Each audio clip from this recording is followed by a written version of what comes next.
लागे, याल तरी यारी लागे, अवघे माझ्या मागे मागे, आज दे तू पोट भरी, पुरी म्हणाल तोरी, हळूहळू चला, हळूहळू चला, कोणी कुणाशी न बोला, आज दे तू पोट भरी, पुरी म्हणाल तोरी, तुका म्हणे सांडा घाटे, तुका म्हणे सांडा घाटे, तेने नका भरू पोटे, आज देतो पोट भरी, पुरी म्हणाल तोरी.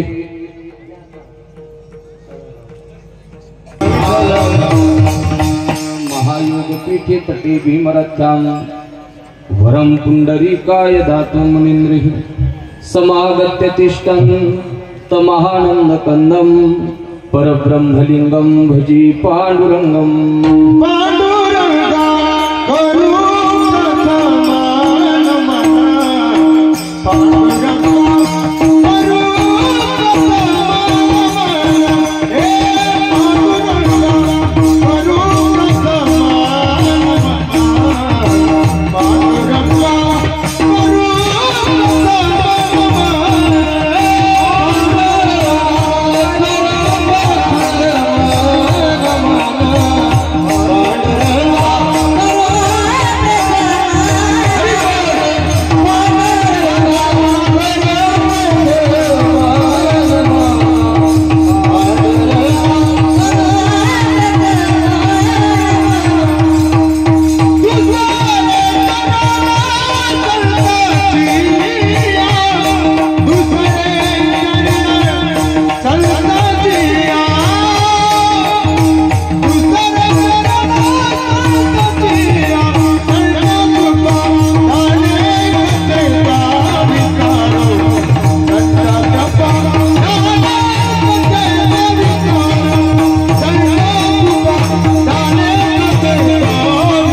पांडुरंगा करू प्रथम नमन दुसरे चरण संताचिया, त्यांच्या कृपादाने कथेचा विस्तार.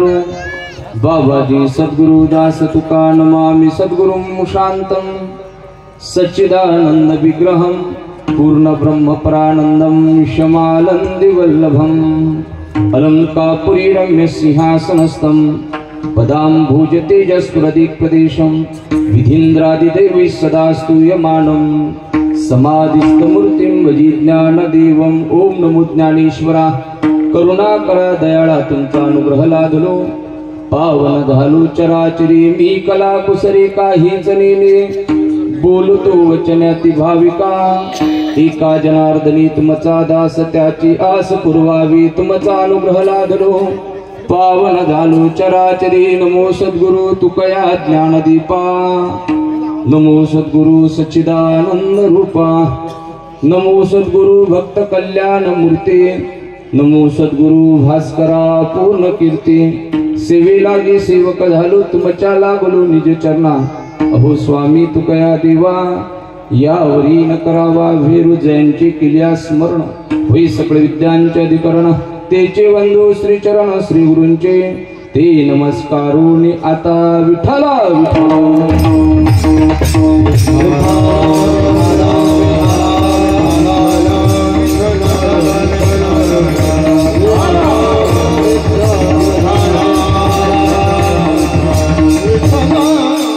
याल तरी यारी लागे, अवघे माझ्या मागे मागे, आज दे तू पोट भरी, पुरी म्हणाल तोरी. प्रस्तुत कीर्तन रूपी सेवेकरता निवडलेला अभंग जगद्गुरु तुकोबराय यांचा 4 चरणाचा असून या अभंगाच्या द्वारा जगद्गुरु तुकोबराय भगवान गोपाल कृष्ण आणि गोपाळ यांच्यामध्ये झालेला संवाद प्रतिपादित करताय. विठ्ठल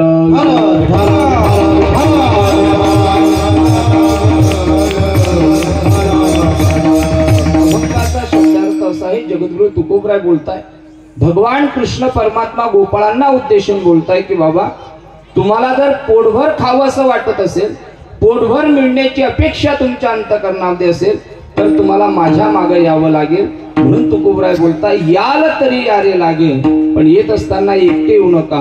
अवघे माझ्या मागे मागे देवा, तुमच्या पाठीमागा आल्यानंतर आम्हाला मिळेल काय? तुकोबराय म्हणता माझ्या पाठीमागा जर आला तर तुम्हाला ज्याची अपेक्षा आहे ते फल प्राप्त झाल्याशिवाय राहणार नाही. आजी देतो पोटभरी, पण पोटभर नाही, पुरे म्हणाल तोवरी. जोपर्यंत तुम्ही पुरे पुरे म्हणणार नाही तोपर्यंत आज मी तुम्हाला खाण्याकरता देणार, पण त्याकरता काही नियमाचं पालन करावं लागेल. काय नियम आहे तुकोबरायांनी तिसऱ्या चरणामध्ये भगवान परमात्म्याने जे गोपाळांकरता नियम सांगितले ते नियमावली तिसऱ्या चरणामध्ये सांगितली. एक काम करा, ज्या घरामध्ये आपल्याला चोरी करता जायचं त्या घरामध्ये चालत असताना हळूहळू चालायचं आणि आपापसामध्ये कोणीही बोलायचं नाही. हे गोपाल कृष्णही सांगता आणि कीर्तन होईपर्यंत आपणही हळूहळू चला, कोणी कोणाशी न बोला. अशा अवस्थेमध्ये जर आला तर आजी देतो पोटभरी, पुरे म्हणाल तोवरी. पण परमात्मा म्हणतात तिथे गेल्याच्या नंतर काही ताकाचेही डेरे असतील आणि काही लोण्याचे सुद्धा डेरे असतील, पण असा रूपी असणाऱ्या ताकाचं संसाराचं सेवन न करता भगवान परमात्म्याची प्राप्ती जीवनामध्ये करावी. तुका म्हणे सांडा घाटे, तेने नका भरू पोटे. आजी देतो पोट भरी, पुरे म्हणाल तोवरी. विठ्ठल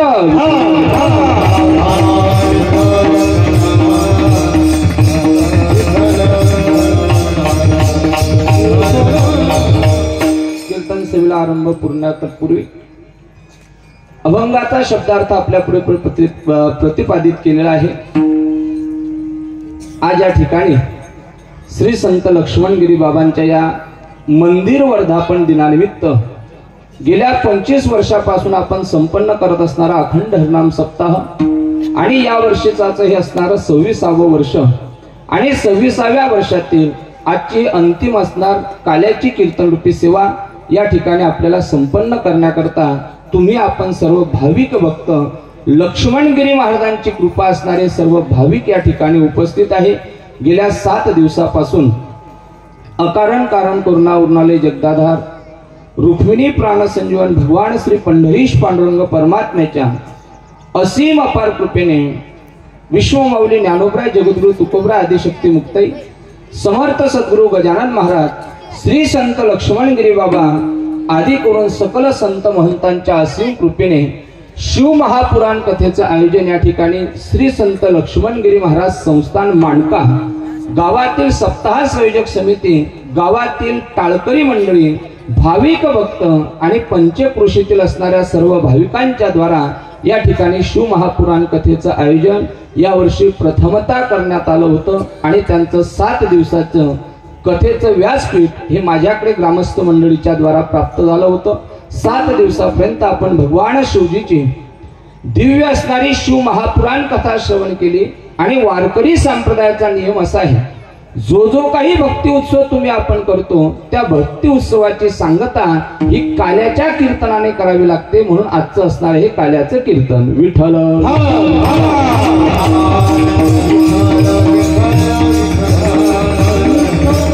आज या ठिकाणी उपस्थित असणारे संप्रदायातील आणि महाराजांवरती नितांत श्रद्धा प्रेम असणारे भाविक भक्त उपस्थित आहे.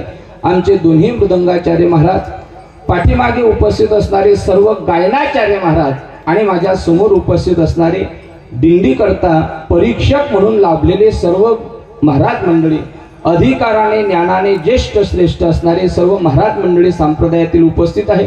तुम्ही सुद्धा गावातील नाही पंचक्रोशीतून आलेले सर्व भाविक भक्त आणि गावातील टाळकरी मंडळी सर्वांच्या चरणावरती नतमस्तक होतो. सर्वांच्या चरणावरती अंतःकरणापासून प्रेम भाव प्रगट करून सर्वांच्या चरणावरती नतमस्तक होऊन कीर्तन सेवेला आरंभ करायचा आहे. विठ्ठल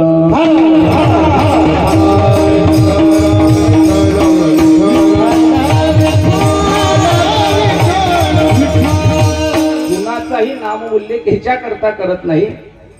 7 दिवस गावामध्ये राहणं झालं, परिचय संबंध प्रत्येक व्यक्तीचा आला. उपस्थित असणारे समोरही ज्येष्ठ श्रेष्ठ कीर्तनकार महाराज मंडळी आहे.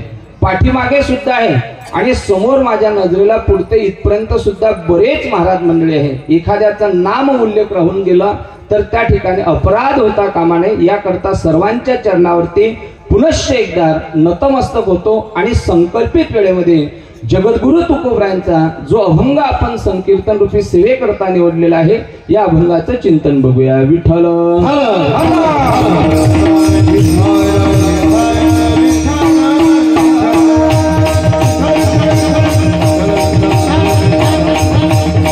आज आपल्या उत्सवाची सांगत आहे. हा आपल्या गावाकरता असणारा अतिशय महत्वाचा पर्व काळ आहे. पण आपल्या गावाकरता असणारा महाराजांचं मंदिर बांधलं, हा जरी पर्वकाळ पंचक्रोशी करता आपल्या गावाकरता असेल तरी आजचा दिवस मात्र संप्रदायाकरता सुद्धा अतिशय महत्वाचा आहे. आपल्या संप्रदायाच्या दृष्टीने आजचा वसंत पंचमीचा दिवस काय महत्वाचा आहे तर ज्ञानोबरायांनी 750 वर्षापूर्वी ज्या वारकरी संप्रदायाची पायाभरणी केली, 750 वर्षापूर्वी ज्या ज्ञानोबरायांनी वारकरी संप्रदायाची पायाभरणी केली आणि 400 वर्षापूर्वी ज्या जगद्गुरु तुकोबरायांनी वारकरी संप्रदायाचा कलशस्थान प्राप्त केलं, अशा माझ्या जगद्गुरु तुकोबरायांचा आजचा जन्मदिवस आहे, तुकोबरायांचा अवताराचा दिवस आहे. पण आपल्याकडे महाराज वारकरी संप्रदायामध्ये एक प्रघात आहे. संत महात्म्यांचा जन्मोत्सव आपण मोठ्या सोहळ्याने साजरा करत नाही, पण संताचा समाधी उत्सव अवतार कार्य ज्या दिवशी संतांनी या मृत्यूलोकातून संपून सदेह वैकुंठा करता गेले, तो विजेचा सोहळा तुकोबरायांचा आपण साजरा करत असतो. अर्थात आज तुकोबरायांचा जन्मोत्सव सुद्धा आहे, म्हणून आपल्या संप्रदायाकरता एक आनंदाची गोष्ट आहे. आणि जसा लक्ष्मणगिरी महाराजांचा आजचा मंदिर वर्धापन दिवस आपल्याकरता महत्वाचा आहे, तसे ते जगद्गुरु तुकोबराय मात्र आपण पाहिले नाही. त्या तुकाराम महाराजांना आपण पाहिलं नाही, पण गाथेच्या निमित्ताने तुकोबरायचं दर्शन आपल्याला घडते. पण आपल्याच परिसरामध्ये एक राम त्या ठिकाणी अवताराला आले आणि त्यांनी सुद्धा महाराज आपलं अवतार कार्य त्या ठिकाणी केले. ते सखाराम महाराज यांची सुद्धा आजची काय आहे, वारी त्या ठिकाणी आहे. सखाराम बाबांची वारी आहे. तुकोबरायांचा अवतार दिवस आजच्या ठिकाणी आहे आणि लक्ष्मणगिरी महाराजांचा हा मंदिर वर्धापन दिन आहे. अशा अनेक गोष्टींनी युक्त असणारा आजचा हा पर्व काळ आणि त्या पर्व काळावरती आजची असणारी काल्याची कीर्तन रूपी सेवा ग्रामस्थ मंडळीच्या द्वारा मला प्राप्त झालेली आहे. आणि सेवेकरता निवडलेला अभंग जगद्गुरु तुकोबरायचा आहे. आणि तुकाराम महाराजांच्या अभंगामध्ये भगवान गोपाल कृष्ण आणि गोपाळ यांचा संवाद प्रतिपादित करताय. विठ्ठल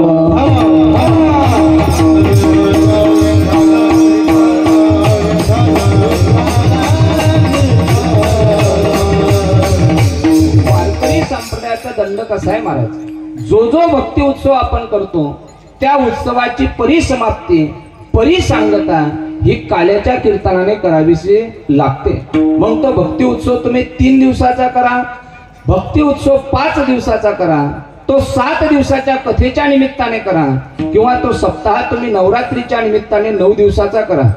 अधिक मास झाला मागच्या वर्षी, अधिक मासाच्या निमित्ताने 1 महिन्याचा केलेला सप्ताह असू द्या, किंवा एखाद्या संताच्या 700 वर्षाच्या निमित्ताने काही ठिकाणी महाराज 1 वर्षाचे सुद्धा अखंड हरिनाम सप्ताह झाले. मग 1 वर्षाचा सप्ताह असू द्या, 1 महिन्याचा उत्सव असू द्या, 15 दिवसाचा उत्सव असू द्या, नवरात्रीचा 9 दिवसाचा असू द्या, शिवमहापुराण कथेचा 7 दिवसाचा असू द्या, उत्सव कुठलाही असला तरी त्या उत्सवाची परिसमाप्ती ही जोपर्यंत काल्याचं कीर्तन होत नाही तोपर्यंत त्या उत्सवाची सांगता होत नाही, असा वारकरी संप्रदायाचा दंडक आहे. विठ्ठल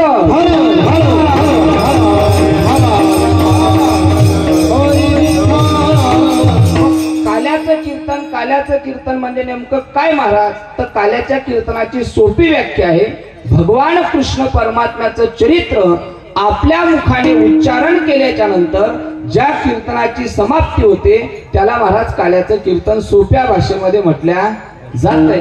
मग कोणी म्हणेल का हो महाराज, गोपाल कृष्णाचं चरित्रही आम्हाला माहिती आहे. जो प्रसाद कीर्तनाच्या नंतर पोह्यांचा मुरमुऱ्यांचा तुम्ही आम्हाला देणार आहे, तो प्रसाद सुद्धा इथे उपलब्ध रेवंत महाराज आहे. महाप्रसाद कीर्तनाच्या नंतर मिळणार आहे, तो प्रसाद सुद्धा महाराज तयार आहे. आणि ज्यांना खायचा आहे त्यांना भूक लागलेली आहे, खाणाऱ्याला भूक आहे, स्वयंपाकही तयार आहे. मग महाराज कीर्तना करता चरित्रही आम्ही ऐकलेलं आहे, मग विलंब का? पण संत महात्मे बोलताय आता सध्या जो आहे तो महाप्रसाद नाही, सध्या ते अन्न आहे. सध्या आपल्या समोर उपलब्ध असणारे जे मुरमुरे आहे त्यांना तुम्ही मुरमुरे म्हणू शकता, पण प्रसाद म्हणू शकत नाही. मग त्या मुरमुऱ्यांना प्रसादत्व केव्हा प्राप्त होणार? बनवलेल्या अन्नाला महाप्रसादत्व केव्हा प्राप्त होणार? तर ज्या वेळेला आपण आजच्या कीर्तनामध्ये भगवान कृष्ण परमात्म्याचं चरित्र उच्चारण करू त्यावेळेला त्या पोह्यांना प्रसादत्व प्राप्त होणार आणि त्या अन्नाला महाप्रसादत्व प्राप्त होणार. कळण्याकरता एक उदाहरण सांगतो. आपल्या घरामध्ये कुठलाही विधी म्हटला, कुठलंही कार्य करायचं म्हटलं तर ब्राह्मण देवता म्हणता एक काम करा, साधी पूजा आहे, तुम्ही सत्यनारायणाचं पूजन त्या ठिकाणी करा. महाराज या ठिकाणी उपस्थित आहे, पूजा विधी करता महाराजही जाता, सत्यनारायणाचं पूजन आपण करतो. मग ब्राह्मण देवता येता, ब्राह्मण काका येता आणि सांगता एक काम करा, जोपर्यंत सत्यनारायणाचं पूजन होत नाही, सत्यनारायणाचे 5 अध्याय वाचन केल्या जात नाही, तोपर्यंत ज्यांच्या हातून पूजा विधी आहे त्यांनी काय धरायचा? उपवास धरायचा. त्यांनी जेवण करायचं नाही, काही खायचं नाही. आणि एकदा का सत्यनारायणाचं पूजन झालं, 5 अध्याय झाले का नंतर त्यांनी उपवास सोडावा.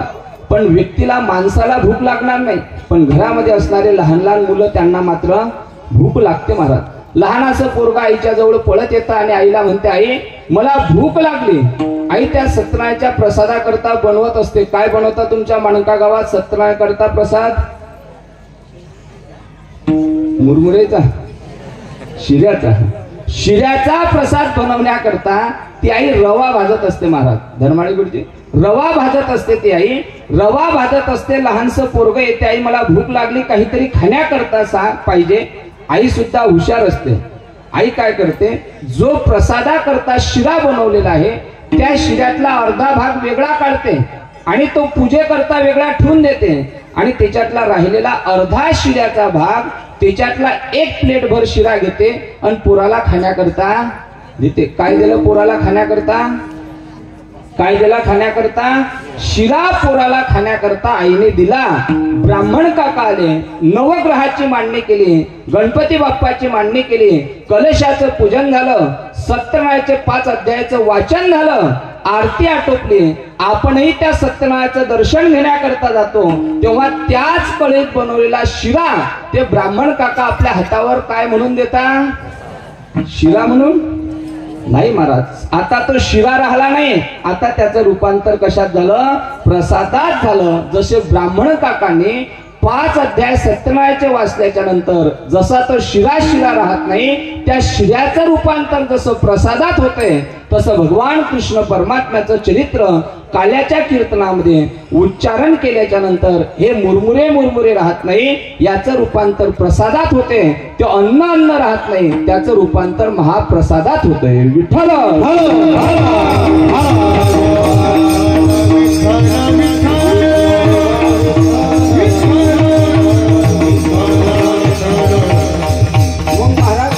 गोपाल कृष्णाचं चरित्र सांगायचं, कृष्ण परमात्म्याचं चरित्र सांगायचं, पण कोणतं सांगायचं? चरित्र ते उच्चारावे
गोपाल कृष्णाचं चरित्र उच्चारण करावं, पण कोणतं उच्चारण करावं त्याला सुद्धा मर्यादा आहे बरं का.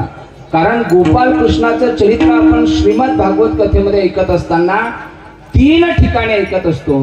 पहिलं, भगवान कृष्ण परमात्मा गोकुळामध्ये अवतारित झाले. जोपर्यंत अक्रूरजी घेण्याकरता येत नाही तोपर्यंत केलेलं देवाचं चरित्र हे गोकुळातलं आहे. तिथून भगवान परमात्मा चरित्र करण्याकरता मथुरेमध्ये जाता, तिथं कंसाचा वध करता आणि मथुरेचं राज्य उग्रसेनाच्या स्वाधीन त्या ठिकाणी करता. मथुरा दिली उग्रसेना. तिथेही भगवान परमात्मा राहत नाही.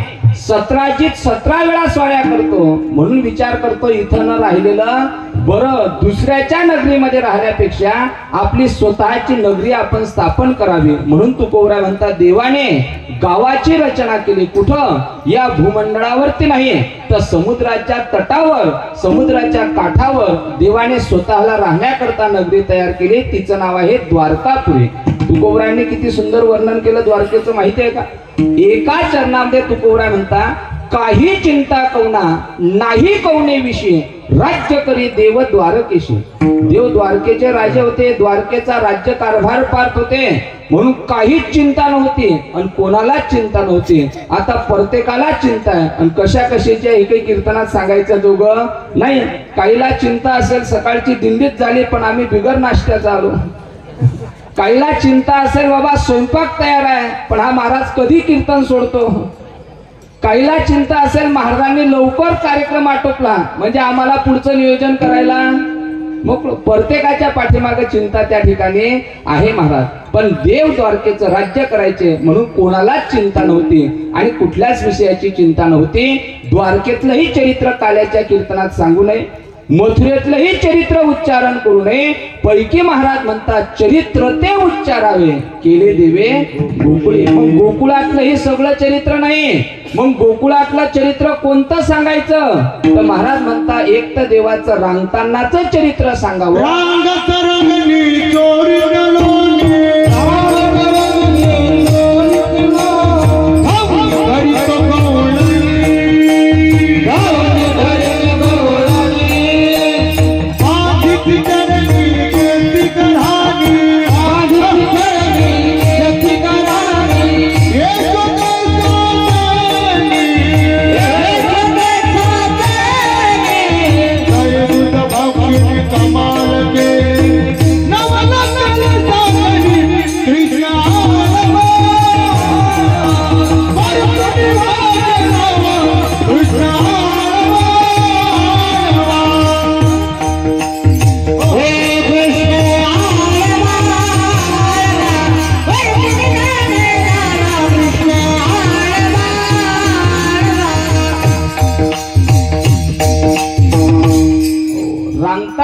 चरित्र आणि गाई राखतानाचं चरित्र महाराजांनी प्रमाण दिलं. असे अनेक प्रमाण देता येतील बरं का. येदसे बालक्रीडेमधला अभंग आहे. येदसे चरित्र केले नारायणे रांगता गोधने राखीत आहे. रांगतानाचं चरित्र आणि गाई राखतानाचं चरित्र विशेषत्वाने भगवान परमात्म्याचं काल्याच्या कीर्तनामध्ये वर्णन केलं पाहिजे म्हणजे याला प्रसादत्व प्राप्त होते. देवाचा प्रसाद खाल्ल्याने काय होते, संताचा प्रसाद भक्षण केल्याने काय होते. महाराज जे 1 तासाच्या नंतर आम्हाला प्रसाद मिळणार आहे तो प्रसादाकरता जर आम्हाला विलंब करायचा असेल, या ठिकाणी धर्म मंडपामध्ये बसावं लागत असेल तर त्या प्रसादाची फलश्रुती आम्हाला माहिती पाहिजे ना. भगवद्गीतेमध्ये भगवान परमात्मा बोलताय प्रसादे सर्व दुःखानाम हानी रसोपजयते. ज्याला असं वाटत असेल आपल्या जीवनातलं दुःख दारिद्र्य नष्ट व्हावं त्या व्यक्तीने भगवंताचा आणि संत महात्म्यांचा प्रसाद भक्षण केलाच पाहिजे. विठ्ठल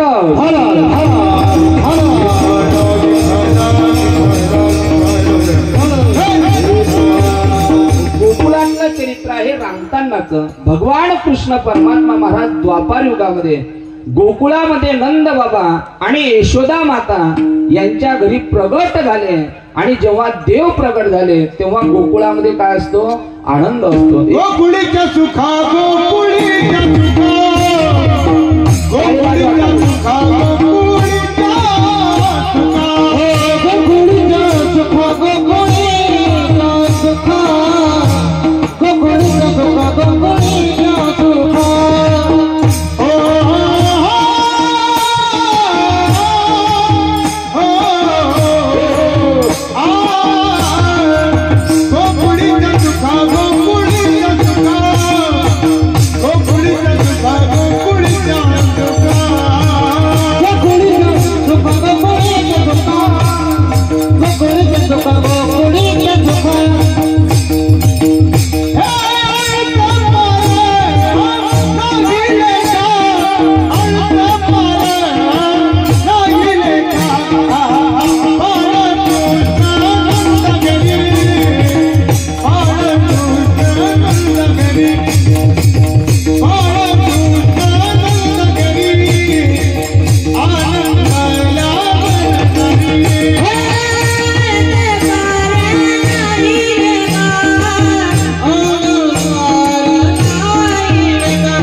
मुलांच्या पावल्या यांचं गायन ऐकल्याच्या नंतर ज्या ज्या आई वडिलाचे पोरं घरीच बसेल असतात बरं, कीर्तनात येत नाही, टाळ घेत नाही, त्यांच्या आई वडिलाच्या पोटात दुखायला लागते. आमचं आता तुम्ही तुमचा विचार करा, का बरं इथे येत नसेल?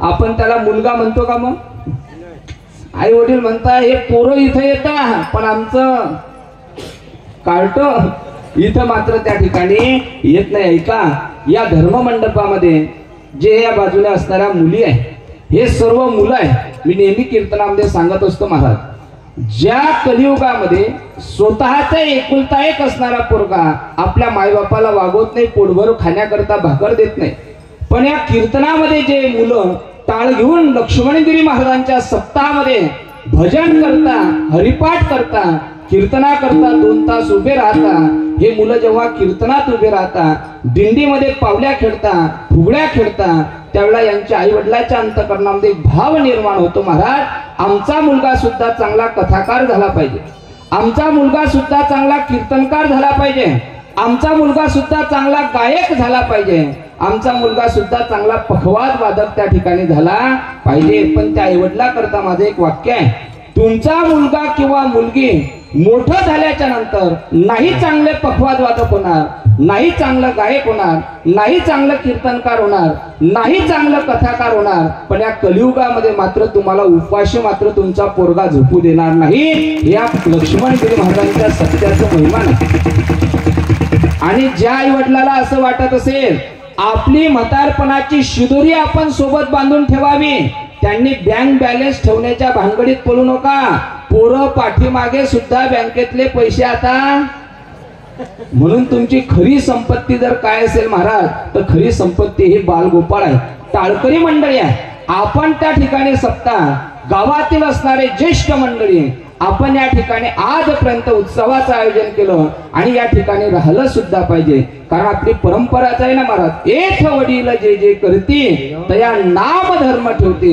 मग आपल्या वाडवडिलांनी हा भक्ती उत्सव जर गावामध्ये तेवत ठेवला असेल तर पुढे सप्ताह तेवत राहावा असं वाटत असेल तर याकरता गावातले तरुण सप्ताह करता आले पाहिजे. म्हणून आपल्या गावाची एक विशेषता आहे महाराज, समोर महाराज मंडळी आहे, या गावामध्ये प्रत्येक गोष्टी करता जर उपस्थित कोण असतील तर ते गावातले तरुण होते. मी नेहमी कीर्तनातही बोलून गेलो, दररोज लक्ष्मणगिरी महाराजांच्या मंदिरापासून हनुमान मंदिरापर्यंत बालगोपाळ मंडळींनी महाराज रस्ता झाडून काढावा, रस्त्यावरती पाणी आथरावं. आणि या धर्म मंडपामध्ये सुद्धा 2 वेळेला सकाळ संध्याकाळ आम्ही कथेकरता कीर्तनाकरता फिरत असताना लक्षात येते, पहिल्या दिवशी पट्ट्या टाकल्या का काला होते तरी सुद्धा कोणी पट्टी झाडत नाही. पण या सप्ताहामध्ये तरुण मंडळी कथा आटोपली म्हणजे हातामध्ये झाडू घेऊन त्या ठिकाणी असायचे आणि दररोज 2 वेळा धर्म मंडप महाराज स्वच्छ करायचे आणि ते सुद्धा तरुण मंडळी त्या ठिकाणी आहे. अशी तरुण मंडळी आपल्या सप्ताह करता आहे, गावा करता आहे. म्हणून आपल्या ग्रामस्थांना आणि महत्वाची धन्यता जर कोणाला द्यायची असेल तर त्यांच्या आई वडिलाला धन्य माता पिता तयार विठ्ठल.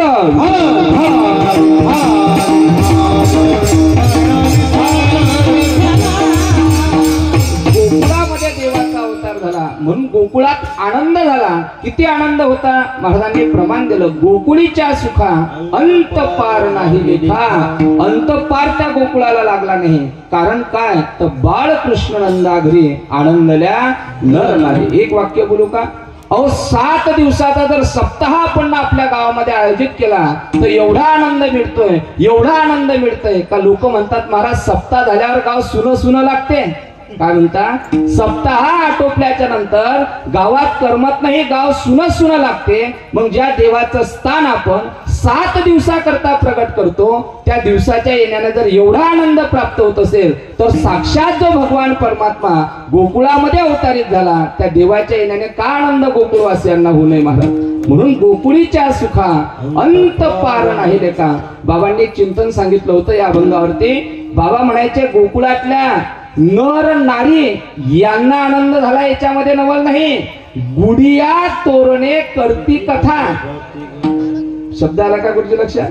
ज्या गुड्या घरावर देव येण्याने आनंद उत्सवा करता प्रगट केल्या होत्या ना, उभारल्या होत्या ना गुड्या, घरावर जे तोरणं लावलेली होती ते फक्त तोरणं लावली नव्हती, फक्त गुढ्या उभारल्या नव्हत्या, तर त्या गुढिया सुद्धा गुढिया तोरणे करती कथा, ते सुद्धा महाराज देवाची कथा आणि कीर्तन आपल्या मुखाने गाऊ लागले. एवढा देवाच्या येण्याने आनंद त्या ठिकाणी आहे. आपण माणकावासी सुद्धा महाराज भाग्यवान आहे का आपल्या गावाकरता देव नाही, पण देवाला प्राप्त करणारे जे संत महात्मे आहे असे संत लक्ष्मणगिरी महाराज आपल्या गावाकरता लाभले.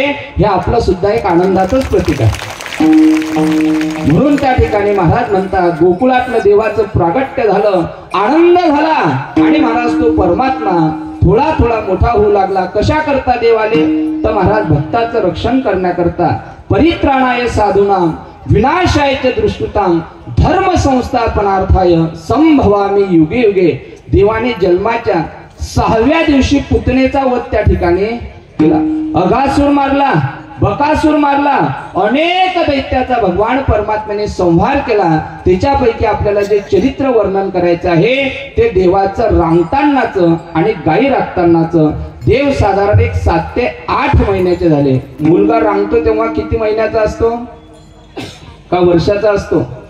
एका वर्षाच्या आतमध्ये मुलगा रांगायला लागते. तसे भगवान कृष्ण परमात्मा गोकुळामध्ये प्रगट झाल्याच्या नंतर 8 महिन्याचे झाले आणि परमात्मा रांगायला लागतात. मग रांगत असताना देव कसे लागतात?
भजनानंद आहे बरं का तो.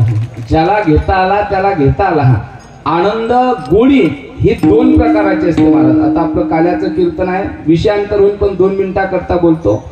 भजनामध्ये सुद्धा गोडी आहे, भजनामध्ये सुद्धा आनंद आहे, पण तो घेता आला पाहिजे. गुळ खाटल्यानंतर गुळ गोळच लागते. मी कथेमध्ये चिंतन करून गेलो देवाच्या नामाचं.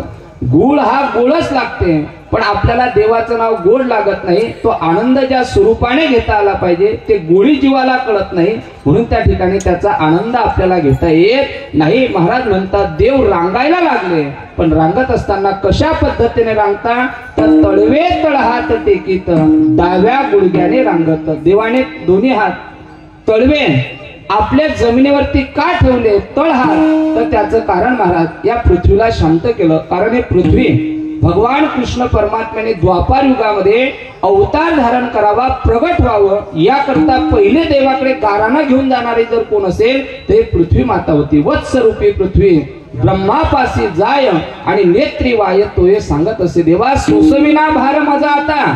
या पृथ्वीवरती पाप जास्त झालं आणि तो पापाचं ओझ मात्र माझ्याकडून सहन होत नाही. म्हणून चला अवतार घेऊ आता, अवतारा करता या. म्हणून तिला सांगितलं ओझं कमी करण्याकरता मी अवतारीत झालो, अनेक दैत्य मारले आणि समोर अनेक दैत्याला मारायचं सुद्धा आहे. म्हणून परमात्मा रांगायला लागले. त्या देवाला आपण कृष्ण म्हणत नाही, तर त्या देवाला आपण काय म्हणतो, रंगनाथ. म्हणून रंगणी रंगनाथ तुम्या देखीला सये. आपल्या घरामध्ये जे देवपूजे करता कृष्ण परमात्म्याची मूर्ती असते ती कशी असते, रंगनाथाची असते. त्या अवस्थेमध्ये परमात्मा रांगायला सुरुवात करता आणि रांगता रांगता परमात्मा 1 ते 1.5 वर्षाचे होता. घरात करमत नाही, सवंगडी मित्र बनवता आणि मित्रांना बनवल्याच्या नंतर मित्रांच्या सोबत खेळत असताना काही मित्र बराच वेळ खेळायचे, पण काही मित्र थोडा वेळ खेळले का त्यांना थकवा येत होता. मग त्यांनी परमात्म्याने विचारलं, का रे गोपाळांनो, तुम्हाला खेळण्याकरता बोलवलं, तुम्ही माझे सवंगडी आहे, मित्र आहे, मग मित्र एकत्र झाल्यानंतर भरपूर वेळ खेळावं, तर तुम्ही थोडा वेळ खेळता आणि लगेच तुम्हाला थकवा येतो. तुम्ही घरून जेवण करून आले नाही का? त्यांनी सांगितलं, घाईघाईने दिंडी पाहण्याकरता आलो, म्हणून नाश्ताही करायचं. हे गोपाळांचं सांगतो बरं का. त्यांनी सांगितलं, देवा आम्ही घरून येतो, पण आम्हाला घरी जे पाहिजे ते खाण्याकरता मिळत नाही. मग कृष्ण परमात्मा म्हटले, मिळत नाही म्हणजे काय? आपण गोकुळामध्ये राहणारे लोक आणि गोकुळामध्ये श्रीमंती त्या काळामध्ये जर कशावरती असेल तर ते गोधनावरती त्या ठिकाणी होते. आजची काळाची श्रीमंती हे बंगल्यावर आणि गाडीवर ओळखल्या जाते. हा भले त्याच्यावर कर्ज किती असू द्या, पण मोठा बंगला ज्याच्या दारात मोठी गाडी, तो काय सातोबा श्रीमंत त्या ठिकाणी मानल्या जातो. कडक कपडे असू द्या, अंदरलं बनेल कसं काय असेल ना, तरी महाराज त्याला श्रीमंत म्हणून ओळखल्या जाते. तशी गोकुळातली श्रीमंती जर कशावरती असेल तर ज्याच्याकडे जास्त गाई तो महाराज गोकुळातला श्रीमंत. मग परमात्मा म्हणता, गोपाळांनो, अरे प्रत्येकाच्या घरी हजारो गाई आहे. मग प्रत्येकाच्या घरी हजारो गाई आहे, त्या अर्थी हजारो लिटर दूध सुद्धा प्रत्येकाच्या घरी आहे. मग प्रत्येकाच्या घरी जर खाण्याकरता दही, दूध, तूप, लोणी आहे, तर मग तुम्ही एवढे धष्टपुष्ट का नाही, असे एक पात्री का झाले? त्यांनी सांगितलं, देवा घरी दही, दूध, तूप, लोणी सर्व आहे, पण ते आम्हाला खाण्याकरता मिळत नाही, ते मथुरेला विकण्याकरता जाते. मग देव म्हणता, ही गोकुळ वैष्णवाची नगरी आहे, माझ्या सवंगड्याची नगरी आहे आणि मथुरा हे दैत्याची नगरी आहे. म्हणजे मथुरेतले दैत्य जर दही, दूध, तूप, लोणी खाल्लं ते बलवान होतील. मला या सवंगड्याच्या सोबत त्या दैत्याचा काय करायचं आहे, संहार करायचा आहे. मग जे दैत्य बलवान आहे त्या दैत्यांना मारणारे माझे सवंगडी सुद्धा काय झाले पाहिजे, बलवान झाले पाहिजे. मग परमात्मा म्हणता, आपल्याच घरचं दही, दूध, तूप, लोणी आपल्याला जर खाण्याकरता मिळत नसेल तर याच्याकरता काय केली पाहिजे, चोरी केली पाहिजे. आताच्या ज्या शपथ गवळणी झाल्या ना महाराज, पारमार्थिक जाणकार मंडळी बरेच आहे म्हणून विषय बोलतो. आताच्या ज्या शपथ गवळणी झाल्या त्याच्यामध्ये देव फक्त चोरीच करत होता एवढंच वर्णन आहे. देव चोरी करत होता एवढंच वर्णन आहे. पण मला सांगा, आपल्याच घरचं खाणं याला चोरी म्हणतात तो? आई जर घरात नसेल आणि दिवाळी करता लाडू केले, आई घरी नाही, मग तो डबा पोराला माहिती आहे, मग पोरगा गेला आणि डब्यातले लाडू खाल्ले, आई म्हणते का तुला चोरी केली? अरे त्याच्याच करता बनवले, त्याच्याच घरचे आहे, मग त्याच्याच घरचे त्याने जर खाल्ले तर त्याला खऱ्या अर्थाने चोरी म्हणत नाही. देवाने गवळणीच्या घरचं, ज्याच्या घरचं महाराज चोरी केली, बरं मुख्य देवाने चोरी तरी कशाची केली? महाराज म्हणतात, देवाने चोरी केली, चित्त चोरी येले, चित्त चोरी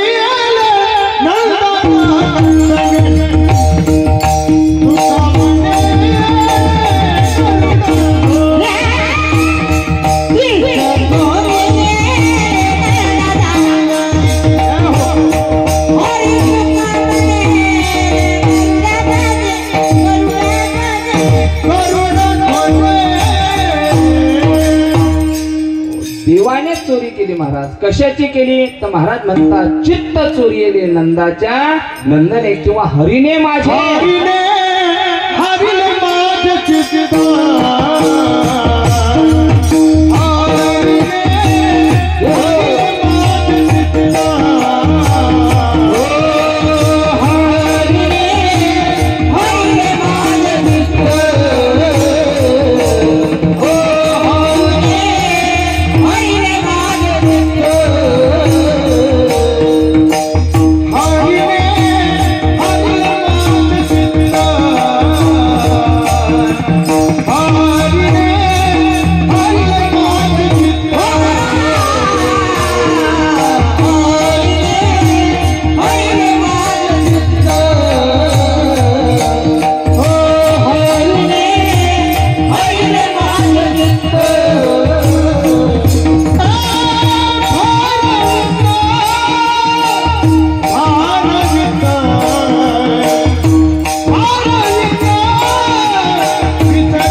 नंदाच्या नंदने किंवा हरीने माझे हरीले चित्त देवाने चोरी कशाची केली फक्त 2 मिनिटांमध्ये का देवाने चित्ताची चोरी केली पण कोणत्याही गवळणीच्या घरी जाऊन देवाने चोरी केली नाही देव कोणाच्याही घरी जायला रिकामा आहे का एवढी गाथा ज्ञानेश्वरी रात्राती 2-2 वाजे लोक अभ्यास करून देव स्वप्नात येत नाही आणि रिकामा कोणत्याही गवळणीच्या घरी देव जायला एवढा रिकामा नाही कोणत्या गवळणीच्या घरी देव गेले महाराज म्हणतात घर पाहुणे एकांताचे आणि नवविध नवनीताचे काल्याच्या कीर्तनामध्ये श्लेष अलंकार साधलेला असतो एक व्यवहारिकही अर्थ निघतो एक आध्यात्मिक अर्थ निघतो मग घर पाहुणे एकांताचे नवीन प्लॉटिंग मध्ये पडलेलं एकांतातलं घर का महाराज म्हणतात ते घर नाही घर हेच आहे घर पाहुणे एकांताचे आणि महाराज या घराला एकांत असावा मग घरामध्ये लोकांत असतात या शरीरामध्ये काम क्रोध लोभ मत्स्य दंभ अहंकार यांचा शेजार आहे पण महाराज म्हणतात ज्याच्या चित्ताला यापैकी कोणाचाच शेजार नाही असं एकांतातलं घर घर पाहुणे एकांताचे पण घर एकांतातलं असून चालत नाही ना शेजार तर लागेनच ना महाराज मग शेजार कोणाचा असावा तर नवविध नवनीताचे 9 प्रकारची भक्ती ज्याच्या चित्तामध्ये होती अशाच गवळणीच्या घरी देव चोरीला गेले विठ्ठल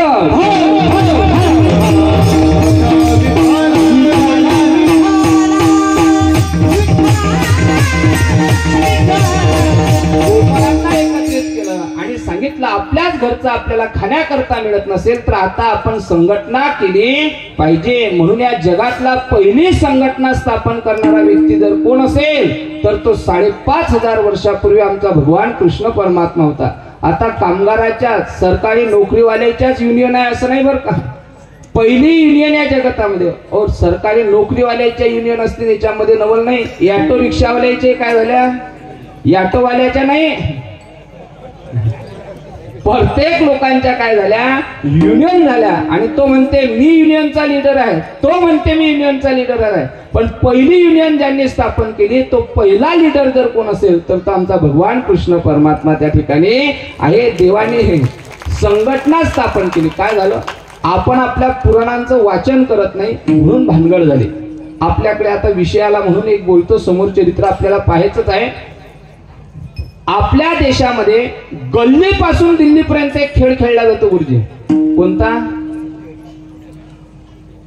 क्रिकेट नावाचा खेळ मग क्रिकेट हा गल्लीपासून दिल्लीपर्यंत खेळला जातो मग हा क्रिकेट खेळ वर्ल्ड कप आला तेव्हापासून भारतामध्ये प्रचलित झाला किंवा नाव लौकिकाला आला का त्याच्या अगोदर होता वर्ल्ड कप चालू होऊन एक माझ्या माहितीनुसार एक 80-85 वर्ष झाले त्याच्या अगोदर वर्ल्ड कप नव्हता मग त्याच्या अगोदर क्रिकेट नावाचा खेळ नव्हता का आमचे भगवान कृष्ण परमात्मा 5,500 वर्षापूर्वी चेंडूफळीचा खेळ खेळले तो कोणता खेळ होता पण आपण म्हणतो हा क्रिकेट खेळ भारतीयांचा नाही क्रिकेट इंग्लंडवाल्यांचा आहे आणि भारतीयांचा आपण पाश्चात्याची संस्कृती धारण करतो मग महाराज म्हणता आपला असणाऱ्या ग्रंथाचं वाचन करा आपली संस्कृती परकीयांनी स्वीकारली आणि त्यांच्यावरती त्यांचं दुकान उभं केलं पण दुकानातलं भांडवल आपलंच आहे विठ्ठल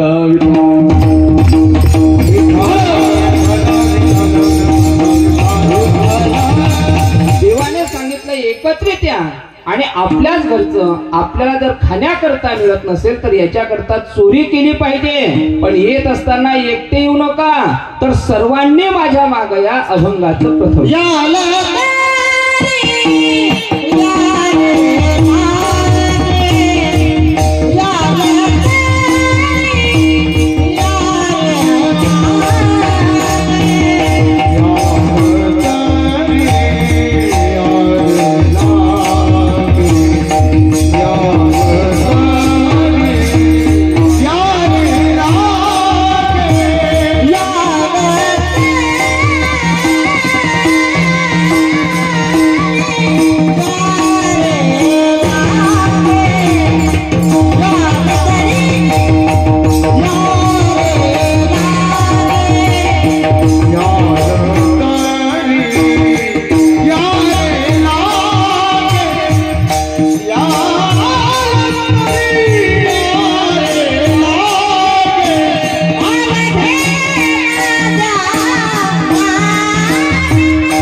सर्व गोपाळ जर तुम्हाला पाहिजे असेल दहीदूध तूप लोणी तर तुम्ही माझ्या मागे या, मी तुम्हाला पोटभर खाण्याकरता देणार. याल तरी यारे लागे अवघे माझ्या मागे मागे. एक 5 मिनिटामध्ये अभंगाचा अर्थ आहे का?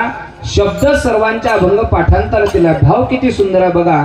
देव बोलता याच म्हणत नाही बर का, याल तरी तुम्हाला यायचं असेल आणि तुम्हाला दुस्तर भवसागर तारून जायचं असेल तर माझ्याशिवाय दुसरा तारणारा कोणीच नाही आणि तुमचा उद्धार व्हावा असं वाटत असेल, तुम्हाला लक्ष्मणगिरी महाराजांची कृपा व्हावी वाटत असेल तर तुम्हाला वाटत असेल तर या धर्म मंडपामध्ये याल तरी यारे लागे. इथं कोणाला बोलवावं लागत नाही, याल तरी यारे लागे अवघे माझ्या मागे मागे. मग का हो देवा आम्ही तुमच्या मागे येणार, मग आल्याच्या नंतर आम्हाला मिळेल काय? तर महाराज म्हणतात तुम्हाला पोटभर खाण्याकरता देणार. पण केव्हा देणार?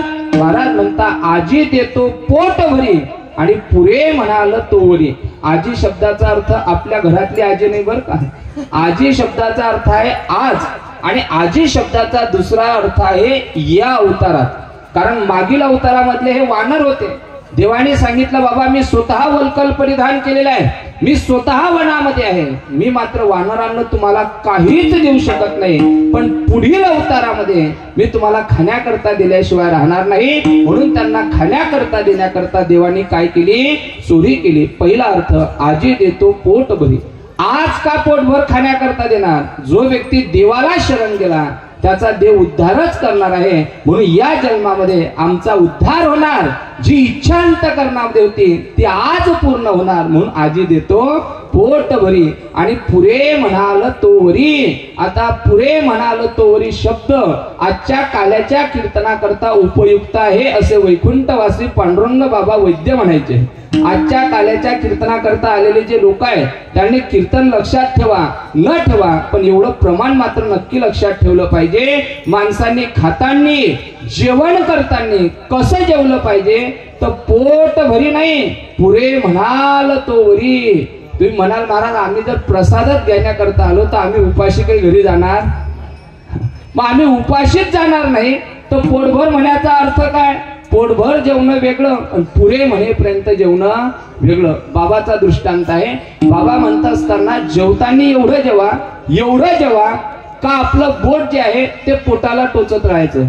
पंक्तीमध्ये जेवताना अधून मधून आपलं बोट पोटाला टोचत राहायचं. सगळ्यांनी लक्ष द्या, इकडे बघा. पोट आपलं जेवताना बोट आपलं पोटाला टोचत राहायचं. पोटाला टोचत राहायचं. कशा करता टोचत राहायचं? तर बाबा म्हणायचे जोपर्यंत आपलं पोट या डोक्या एवढं कडक होत नाही, एक बोट इथं एकदा इथं एकदा इथं एकदा तिथं, जोपर्यंत आपलं पोट डोक्या एवढं कडक होत नाही तोपर्यंत माणसाने खात राहणं याला म्हणायचं पुरे म्हणाल तोवरी. पण बाबाचा एक शब्द होता, कोचून नाही टोचून जेवलं पाहिजे काल्याच्या कीर्तनात. हा बाबाचा त्या ठिकाणी शब्द असायचा. म्हणून आजी देतो पोट भरी पुरे म्हणाल तोवरी. पण त्याच्याकरता काही गोष्टीचं पालन करावं लागेल. अभंगाचं 3रं चरण. हळू हळू हळू चाला, हळू हळू चाला, हळू हळू हळू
त्यानंतर पोटभर खाण्याकरता देणार, पण त्याकरता हळूहळू चाला, कोणी कोणाशी न बोला. या ठिकाणी परमार्थाच्या 7 अवस्था प्रतिपादित केलेल्या आहेत. 7 अवस्था प्राप्त केल्याशिवाय भगवान परमात्मा मिळत नाही. म्हणून परमार्थामध्ये हळूहळू ढाळे ढाळे या अवस्थेनुसार माणसांनी चाललं पाहिजे. म्हणून हळूहळू चला, कोणी कोणाशी न बोला. कारण त्या गवळणी झोपलेल्या असतील, आपला बोलण्याचा चालण्याचा आवाज आला तर घरातल्या झोपलेल्या गवळणी जाग्या होतील. याकरता हळूहळू चला, कोणी कोणाशी न बोला. पण देव म्हणतात तिथं त्या घरात काही ताकाचेही डेरे असतील आणि काही लोण्याचेही डेरे असतील, पण त्या ठिकाणी काल्याच्या कीर्तनामध्ये ताकाला संसाराची उपमा दिली आणि लोण्याला भगवंताची अर्थात परमार्थाची उपमा दिलेली आहे. म्हणून असार रूपी ताकाचा त्याग करा आणि सार रूपी परमात्म्याची प्राप्ती करा. म्हणून तुका म्हणे सांडा घाटे, तेने नका भरू पोटे, आजी देतो पोट भरी. आणि पुरे म्हणाल तोरी विठोबा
काल्याचं कीर्तन 10 मिनिटात होते. बरं भजनानंद आहे तो.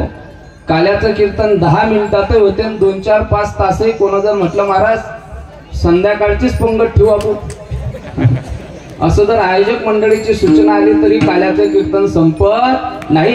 काल्याचं कीर्तन असं असते, आपल्याकडे गाड्या असतात ना, गाडी बस स्टँडवर बोर्ड लावलेले असतात, हात दाखवान गाडी, हात दाखवान गाडी. आपलं आटोपलं म्हणजे हात दाखवायचा, आपलं जे विठ्ठल त्या ठिकाणी करायचं. काल्याचं कीर्तन बाबा म्हणायचे त्या हनुमंताच्या शक्तीवाणी आहे, जेवढं लांबवलं तेवढं लांबतंय. कितीही वेळापर्यंत देवाचं चरित्र संपत नाही. त्या देवाच्या चरित्राचं वर्णन आहे महिपत्र सिंधू आटे. असं जर देवाचं चरित्र असेल तर ते आपण कितपर्यंत वर्णन करावं. म्हणून भगवान कृष्ण परमात्मा गोकुळामध्ये चोऱ्या करू लागले. म्हणून गोकुळातील संबंध असणाऱ्या गवळणी त्रस्त झाल्या. का त्रस्त झाल्या त्याचं महत्वाचं कारण गोकुळातलं उत्पन्न होतं महाराज. काय होतं, दही दूध तूप लोणी पिकावं आणि विकण्याकरता न्यावं, त्याच्यातून जो पैसा मिळेल त्याच्यावरती आपल्या प्रपंचाचे सुख दुःख निर्माण करावे. आपण शेतकरी आहे, जर शेतच मालच पिकला नाही तर आपलं वर्षभर कुटुंब चालेल का? नाही चालणार. तसं गोकुळातलं मुख्य उत्पादन होतं दही दूध तूप लोणी. निर्माण झालेलं बाजारामध्ये विकायचं आणि त्याच्या मोबदल्यामध्ये मिळणाऱ्या धनावरती पैशावरती आपला प्रपंच चालवायचा. कोण चोरी करते, कोण चोरी करते, हाहाकार गोकुळामध्ये झाला. आणि एक दिवशी कळालं का चोऱ्या करणारे गोकुळातले मुलं आहे, पण त्यांचा अध्यक्ष नंद बाबाचा पोरगा कृष्ण आहे. म्हणून गोकुळातील असणाऱ्या गवळणी यशोदेकडे गारानं सांगण्याकरता गेले, पण आईला मुलाचं कधीच गारानं खरं वाटत नाही. वैद्य बाबा दृष्टांत सांगायचे नेहमी आपण ऐकता. एका पोराने दुसऱ्या पोराला दगड मारला काका, तो त्याच्या डोळ्याजवळ लागला. त्याच्या आईकडे गेले, सांगितलं ताई बघा बरं झालं डोळ्याच्या भुईला दगड लागला, डोळा फुटला असता तर काय केलं असतं. त्याची आई म्हणे माझा पोरगा खेळायला जायलाय पण हा दगड माझ्या पोरानं मारला नाही, मी एवढं विश्वासानं सांगू शकते. त्याच्या आईचाही त्याच्या पोरावर किती विश्वास होता. दगड ज्या अर्थी भुईला लागला त्या अर्थी माझ्या पोरानं मारला नाही. मग म्हणे किमान तुमच्या पोराला एकदा विचारात ताई. ते बाई म्हणे नाही, माझ्या पोरानं जर दगड मारला असता ना डोळ्याला तर डोळाच फुटला असता, एवढा नेम त्याचा पक्का आहे म्हणे. म्हणजे आईला गारानं किती सांगितलं तरी पटत नाही. हे तर आपली आई आहे, ती जगाच्या मालकाची माय होती, म्हणून त्या ठिकाणी यशोदेला गारानं पटलं नाही. यशोदेकडे गारानं सांगण्याकरता गेली पण यशोदेने उत्तर दिलं बाळ सगुण गुणाचे ताणे, बाळ दिसते गोजिरण. आहे तरी केवढं पोरग माझं 5 वर्षाचे माझे बाळ, 5 वर्षाचे माझे बाळ, 5 वर्षाचे माझे बाळ, 5 वर्षाचे माझे बाळ, 5 वर्षाचे माझे बाळ, काही खेळ खेळ, 5 वर्षाचे माझे बाळ, काही खेळ खेळ,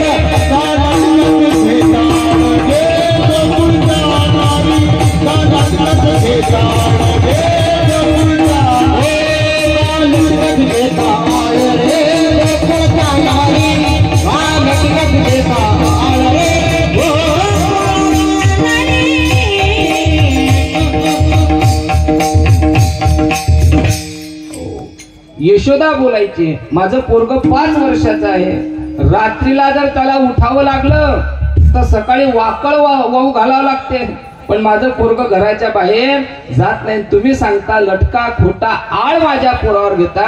मग एक काम करा ना, दररोज पोराला पाहण्याकरता येतात, सकाळी गारानं सांगण्याकरता येतात. मग तुम्ही त्याची संगत सोडून द्या, म्हणजे तुम्हालाही त्याच्याकडे यायचं काम नाही, तो सुद्धा तुमच्या घरी येणार नाही. पण देवाची आवड लागली होती चित्ताला, देवाला पाहण्याकरताच गारानं सांगण्याकरता गवळणी त्या ठिकाणी येत होत्या. एक एक गवळण सांगण्याकरता जात होती, पण यशोदा ऐकत नव्हती. म्हणून बचत गटाच्या सगळ्या बाया एकत्र झाल्या आणि मोर्चा काढणं सुरू केला. कुठं?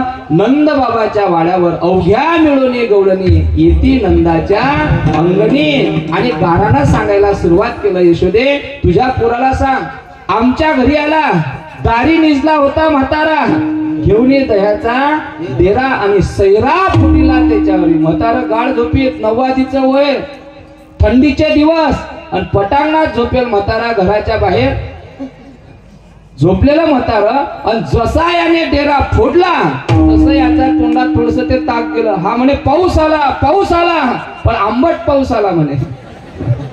असा तुझा मुलगा म्हणे. दुसरी म्हणे अगं हिचं काहीच गाराणं नाही, आमचा आई आमच्या घरामध्ये येतो आणि आमच्या सुनेच्या गळ्यामध्ये हात टाकतो, हे काही यशोदे बरं नाही. तिसरी आली अगं हिचंही जाऊ दे म्हणे, आमच्या घरी आला.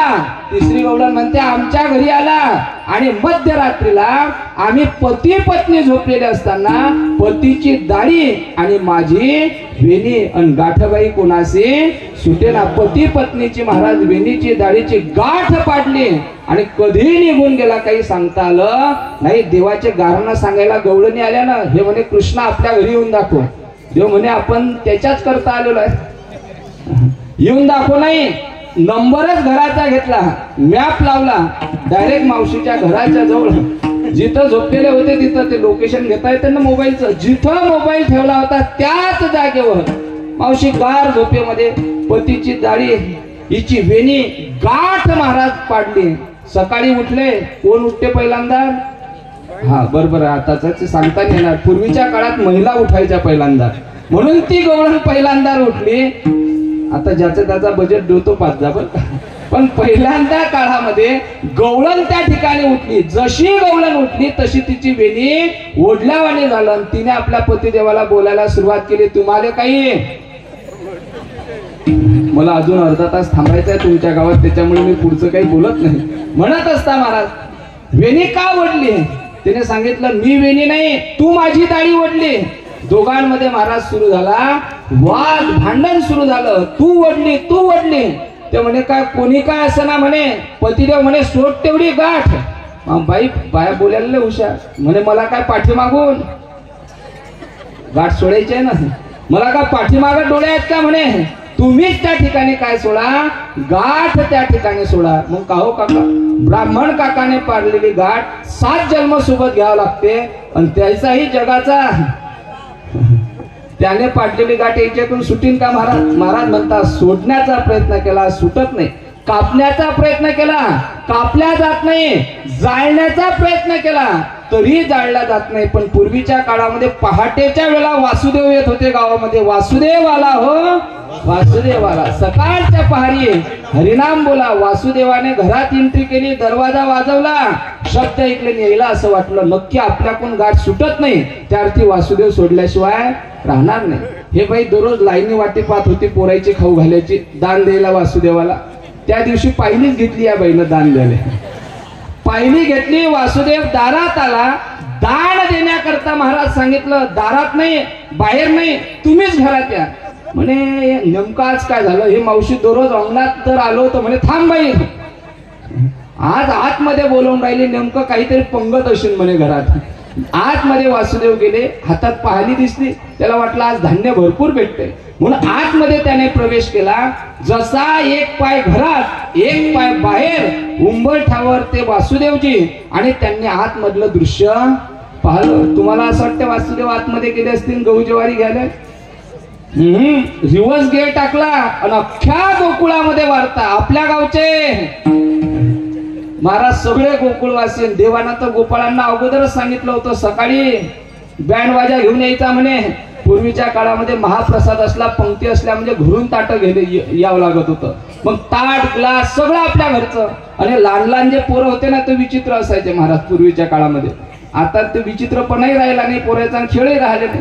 ते ताट जर आणले पुराने पंगत बसतील जेवणाकरता वाढण्याकरता जर वेळ असेल तर ते पोरं काय करायचे, ताटन ग्लास वाजायचे. देवाने सांगितलं वाटे घेऊन या. सकाळच्या दिवशी उद्या पहाटे आपल्या गावच्या पारावर एक सोंग येणार आहे म्हणे. सोंग आता सोंग जुन्या लोक इकडे राहिले, नवीन 5-10 वर्षाच्या अंदरल्या पोरायला तर सोंगही नाही कळतील महाराज. सोंग त्या ठिकाणी येणार आहे. वासुदेवानेही त्याच्यावरती बहुमत नोंदवलं, नक्की सोंग येणार आहे. कारण या पोरायचं कोणी ऐकलं नाही, गावात काही कोणी बहुरूपी नाही काही नाही, सोंग कुठून येणार आहे म्हणे.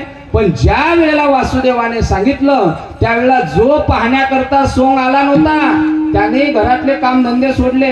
कोणी वावरात चाललं होतं तो म्हणे जाऊ दे उद्या जो आजचं काल्याचं कीर्तन ऐकूनच जाऊ प्रसाद घेऊन. काही बायांनी घरी स्वयंपाक चालू केला होता, म्हणजे दररोजच घरी करावं लागते, आज इथंच जाऊन जेवण. सगळे त्या ठिकाणी सोंग पाहण्याकरता आले. आणि यांचं महाराज आता विचार ठरला की ज्या देवाला आपण बोलले जोपर्यंत त्याची दृष्टी पडणार नाही तोपर्यंत काही ही गाठ सुटत नाही. पण बाबा म्हणायचे ती जी गवळण होती ना महाराज, ती गवळण उंच होती आणि हा गोपाळ ठेंगणा होता, बुटकू. काही ठिकाणी असतात ना, मग ही चालत असताना उंच असल्यामुळे जोराने पावलं टाकायचे लांब लांब. मग हा लहान असल्यामुळे याचे पावलं सुद्धा काय पडायचे छोटे छोटे. हा म्हणे हळूहळू चाल हळूहळू चाल. आता त्या बायाच बदला घ्यायला यायचे, एवढं डेंजर कोणीच नाही महाराज. बाई म्हणे हळूहळू चाला. लग्नाच्या दिवशी मी म्हणत होती हळूहळू चाला, पण त्या दिवशी मात्र तुम्ही ऐकत नव्हते. मग हा महाराज बुटकू, जसे ते पावली करतात ना ज्ञानोबा तुकाराम ज्ञानोबा तुकाराम, तसा हा बुटकू ती बाई उंच. आणि महाराज चालली यांची दिंडी कुठं, नंद बाबाच्या वाड्याच्या. देव म्हणे आई म्हणे भूक लागली. आई म्हणे आले दररोज 10 वाजता 12 वाजता जेव जेव म्हणा जेवत नाही, आणि आज सकाळी 7 वाजताच म्हणते खायला पाहिजे, मला भूक लागली काही खायला पाहिजे. आई म्हणते 7 कामं सोडते पण खायला देते तुला, चल खाण्याकरता. म्हणे आई घरात नाही गोट्यावर चाल, मला घरात सुद्धा जेवण धकत. आई म्हणे बापा लहान लेकरू आहे, खाणं महत्वाचं, घरात काय दारात काय. आता यशोदेला तुझं काय माहिती, यशोदेने दारामध्ये नेलं पोराला खाऊ घालायला सुरुवात केली. आणि हे महाराज सगळं सोंग त्या ठिकाणी आलं. जसं सोंग आलं तशी यशोदा कृष्णाकडे पाहते. कृष्ण म्हणते आई मी अजिबात काही कामं खोड्या केलेल्या नाही. पण महाराज ते आले, सांगितलं देवा आम्ही शरण आलो, हे सर्व तुझंच आहे, तुला पाहिजे असेल ते दैदूत तूप लोणी खाण्याकरता ये. फक्त देवाची दृष्टी महाराज त्या वेणीवरती आणि डाळीवरती पडली आणि गाठ त्या ठिकाणी काय झाली सुटल्या गेल्या. अशा त्रस्त झाल्या गवळणी. आणि शेवटी गवळणी म्हणतात जातो आम्ही गोकुळ सोडून आमच्या सुनालेका घेऊन. देव म्हणता मी जर गोकुळामध्ये यांच्या आनंदाकरता आलो असेल आणि हे जर गोकुळ सोडून जात असतील तर हे काही बरं नाही. यशोदेने हातामध्ये काठी घेतली, कृष्णाला सांगायला सुरुवात केली, कृष्णा तुला मी ताकीद करते घरी कुणाच्या जाऊ नको. मग गावातल्या खोड्या बंद झाल्या आणि घरातल्या खोड्या सुरू झाल्या. मग यशोदा म्हणते आता आपलं पोरग घरी ठेवून चालणार नाही, म्हणून दुसऱ्या दिवशी पोराला शाळेमध्ये पाठवण्यात आलं. मग कृष्ण परमात्मा गाई राखण्याकरता निघताय. कसं देवाचं स्वरूप आहे त्याचं वर्णन केलं जातं. हातावरी कामडी हातामध्ये काठी चाली तसे हातावरी कामडी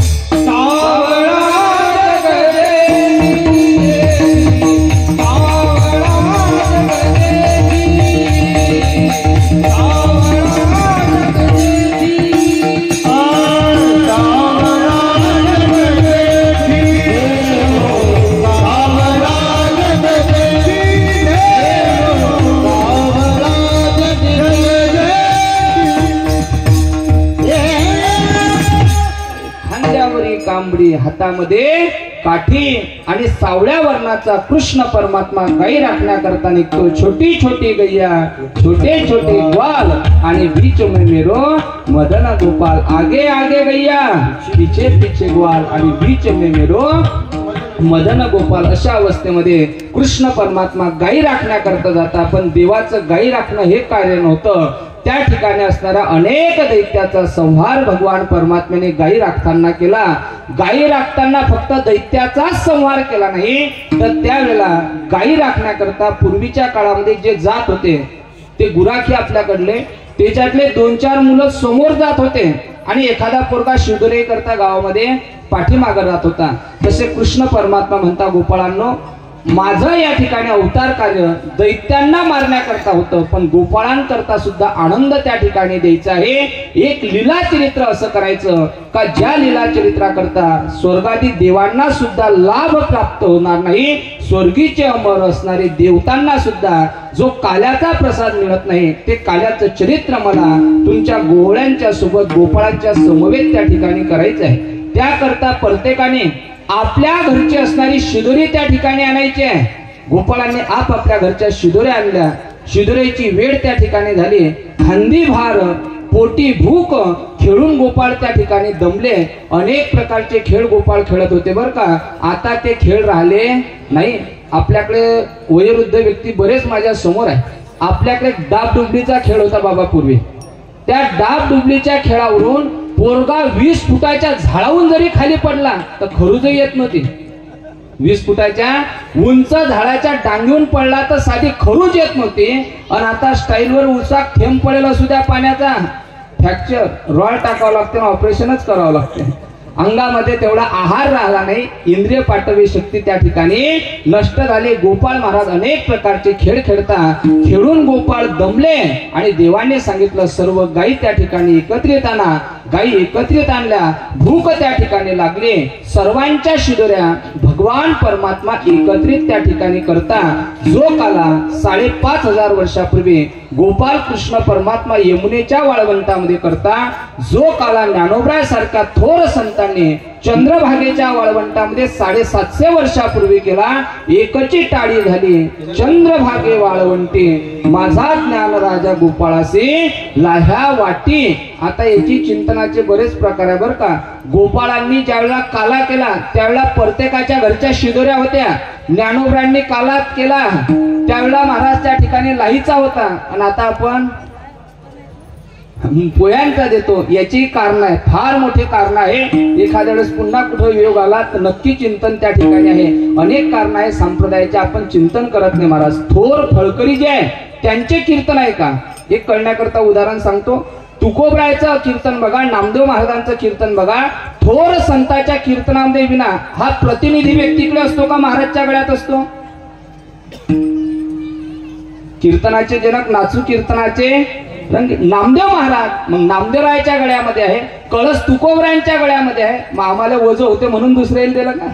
याच्या पाठीमागे सुद्धा अतिशय भावकथा त्या ठिकाणी सांगितल्या जाता. गोपाळांना शिदोऱ्या एकत्रित करण्याकरता सांगता माझा मुद्दा एवढा आहे, जो काला देवाने 5,500 वर्षापूर्वी केला, जो काला ज्ञानोबराने 750 वर्षापूर्वी पंढरी क्षेत्रामध्ये केला, तोच काला आज लक्ष्मणगिरी बाबांच्या या मंदिर वर्धापन दिनानिमित्त माणका क्षेत्रामध्ये आपल्याला संपन्न करायचं आहे. गोपाळांच्या शिदोरी एकत्रित केल्या, मध्यभागी भगवान कृष्ण परमात्मा उभे आहे आणि काल्याचं मिश्रण त्या ठिकाणी करता आणि तो काला पाहण्याकरता वैकुंठातले देव देवता आले. त्यांना देवाने हाकलून दिलं. देव म्हणता काला खाल्ल्यावर हे हात धुण्याकरता यमुनेवर येतील. ते माशाच्या रूपामध्ये गेले. त्यांनी सांगितलं हात धुण्याकरता यमुनेमध्ये सुद्धा जायचं नाही. सर्व महाराज नियम सांगून दिले. मध्यभागी भगवान परमात्मा उभे राहिले आणि आपल्या हाताने काला स्वतः गोपाळांना त्या ठिकाणी देता. व्यास महर्षी श्रीमद भागवतामध्ये दशमस्कंदामध्ये त्याचं गोळ असं वर्णन करता. बिभ्रद वेणुम जठरपटयो शृंगवेत्रेच कक्षे वामे प्राणो मसुल कौलम तत्फलान्य गुणेषु तिष्ठन मध्ये स्वपरी स्रोतो हासयन नर्मविस्वे स्वर्गे लोके मुचती भुक्भुजे यज्ञ भुक्पाल केली. गोपाल कृष्ण भगवान गोपाल कृष्ण भगवान गोपाल कृष्ण भगवान ज्ञानेश्वर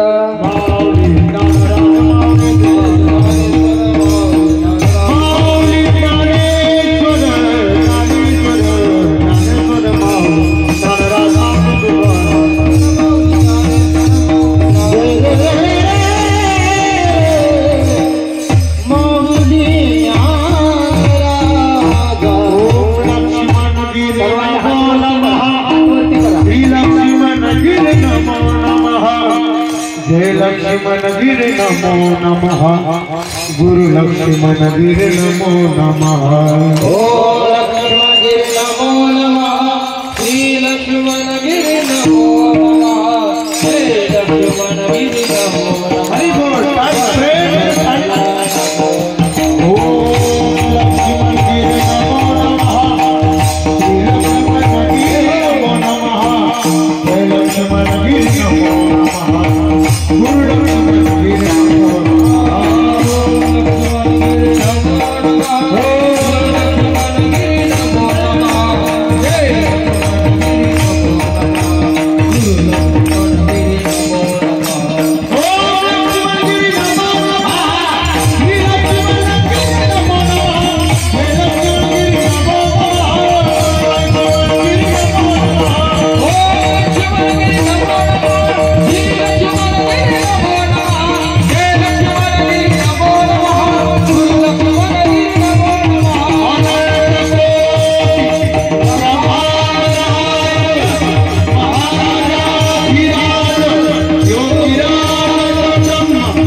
भगवान परमात्म्याने काला केला.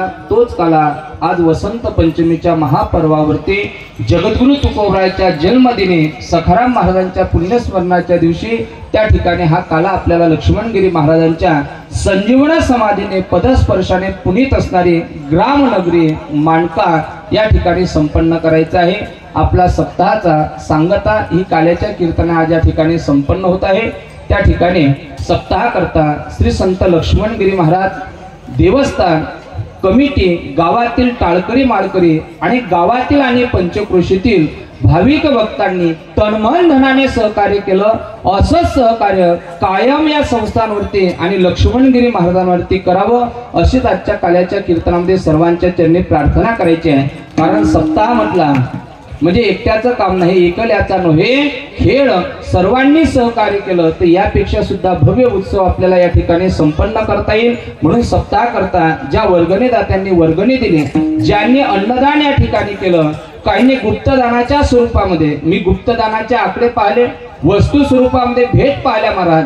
ज्या लोकांनी काही आकडे असे दिले का ज्याचं कौतुक करावं, पण त्यांनी सांगितलं महाराज नाम उल्लेख सुद्धा कुठं लक्ष्मणगिरी बाबाच्या उत्सवात येता कामा नये, महाराजींकरता गुप्त दान त्या ठिकाणी आहे असं दानशूर व्यक्तींनी त्या ठिकाणी दान दिलं. आणि महत्वाची गोष्ट मला बोलायची ती आहे का या वर्षी सप्ताहामध्ये आपल्या गावातल्या 2 तरुणांनी व्यसन सोडून दिले. महाराज म्हणताना व्यसनी सारी सोडून द्या. कालच्या दिवशी त्यांनी माळ धारण केली आणि आम्ही काल बोललो कथेमध्ये का त्यांना वचन दिलं का 1 वर्षभर तुम्ही हा नियम पाळून दाखवा. गावातले जेवढे तरुण पोरं असतात उत्सवा करता त्या सगळ्या पोरांकरता धापटे आश्रम गोपाल महाराजकडून पुढच्या वर्षी जेवण आहे. आणि त्या पोराला मी सांगितलं तुम्ही 1 वर्ष जर नियम पाळला, व्यसन केलं नाही, गळ्यातली पवित्र माळ गळ्यातच राहिली, तर पुढच्या वर्षी त्या 2 मुलांकरता त्यांच्या पसंतीचा 5,000चा होता का 10,000चा हो, त्यांच्याकरता पूर्ण पोशाख ते मी देणार आहे त्या ठिकाणी.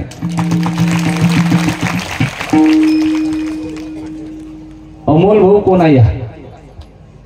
अमोल भाऊ भोंडोकार या समोर.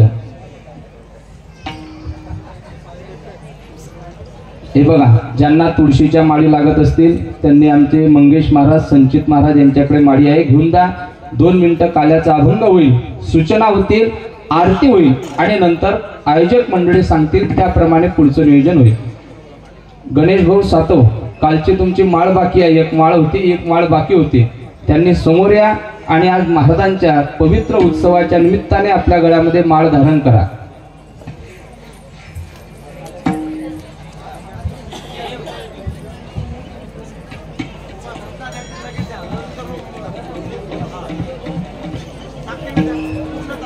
धन्य धन्य मांडका नगर तेथे नांदे लक्ष्मणगीर, नित्य लक्ष्मी वास करी बाबा कृपे करुणिया. या ठिकाणी याल तरी यारे लागे अवघे माझ्या मागे मागे, आज देतो पोट भरी पुरे म्हणाल तो वरी. अतिशय सुंदर कीर्तन श्री हरिभक्त परायण विनायक महाराज सातव यांनी केलेलं आहे. आणि महाराजांच्या अमृततुल्य वाणीतून गेल्या 7 दिवस आपण महाशिवपुराण त्या ठिकाणी श्रवण केलेलं आहे. एकदा महाराजांकरता जोरदार टाळ्या उचलतो. आजचं ज्यांचं हे सौजन्य आहे श्री रंजित अर्जुन क्षीरसागर मांडका यांच्या वतीनं विजय क्षीरसागर, स्वर्गवासी डॉक्टर अर्जुन लक्ष्मण क्षीरसागर यांच्या स्मृतिप्रित्यर्थ हा जो सत्कार आहे यांना श्री विनायक भाऊ पाटील तालसवाडा हे करतील अशी मी त्यांना विनंती करतो.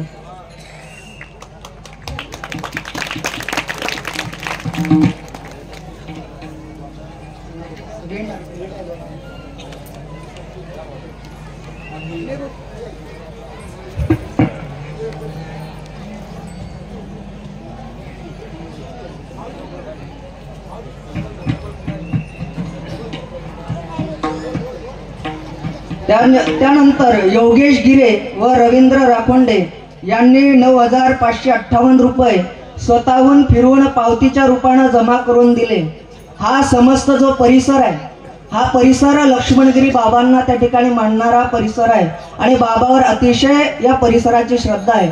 यांनी स्वतः फिरून त्या ठिकाणी गावातून सगळ्या लोकांच्या सहकार्यातून एवढे वर्गणी त्या ठिकाणी जमा केलेली आहे. यांचाही सत्कार आपल्याला या ठिकाणी करायचा आहे. योगेश गिरे यांचा या ठिकाणी सत्कार विनय भाऊ पाटील करतील अशी मी त्यांना विनंती करतो. आणि एक महत्त्वाचा विषय म्हणजे असा की विनय भाऊ पाटील यांच्याकडे आपल्या लक्ष्मणगिरी बाबाच्या दिंडीचा मुक्काम असतो आणि अतिशय त्या ठिकाणी लक्ष्मणगिरी बाबाची त्या ठिकाणी ते सेवा करतात.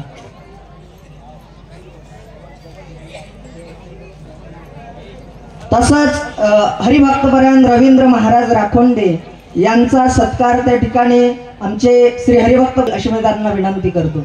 या रेवण महाराज.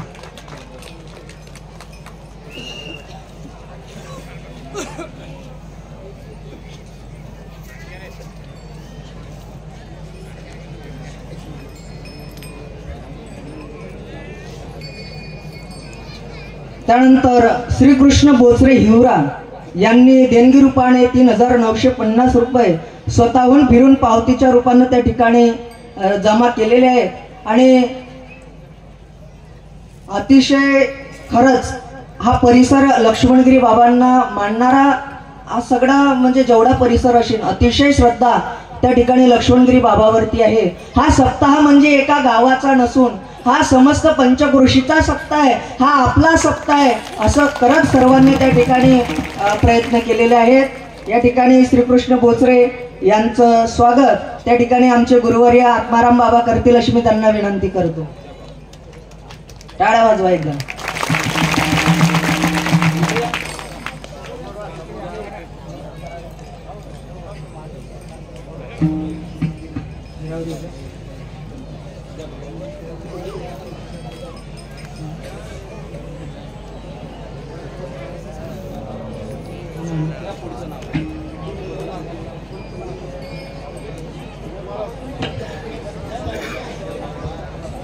तद्वत या ठिकाणी नगर प्रदक्षिणा झाली आणि नगर प्रदक्षिणेमध्ये अनेक गावच्या दिंड्या आलेल्या होत्या. त्यांनी त्या ठिकाणी अतिशय सुंदररित्या आपल्या वारकरी संप्रदायाच्या नियमावलीला जपून त्या ठिकाणी संप्रदायाच्या पद्धतीनुसार दिंड्या त्या ठिकाणी काढल्या. त्यांचा नामोल्लेख कोणत्या दिंडीचा कोणता क्रमांक आलाय हे आपल्याला श्री हरिभक्तपरायण आमचे धर्माळे गुरुजी करतील अशी मी त्यांना विनंती करतो. एकदा टाळ्या वाजवा गुरुजी कर.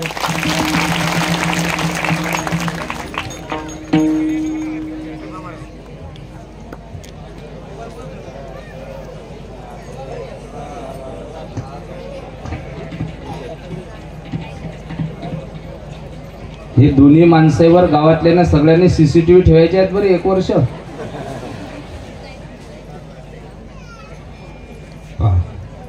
या ठिकाणी दिंडी स्पर्धेचं आयोजन मागच्या वर्षीपासून करण्यात येत आहे आणि हा एक आपल्या तालुक्यातला जिल्ह्यातला वेगळा उपक्रम आहे आणि ही काळाची गरज आहे. या ज्या मुली आहेत यांच्या हातामध्ये हे जे टाळ आपण दिले हे सर्वात मोठं भविष्य आहे आपलं आणि त्याच्याकरता मुलांना बक्षीस दिलं पाहिजे.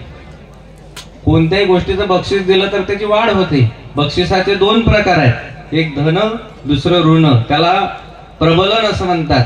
धन म्हणजे उदाहरणार्थ चॉकलेट देणं हे झालं धन. चुकल्यानंतर एक कानफटीत ओढणं हे झालं ऋण. दोन्ही बक्षिसांची आवश्यकता असते. कधी कधी धनप्रबलन काम करत नाही तेव्हा ऋण प्रबलन हे करावं लागते.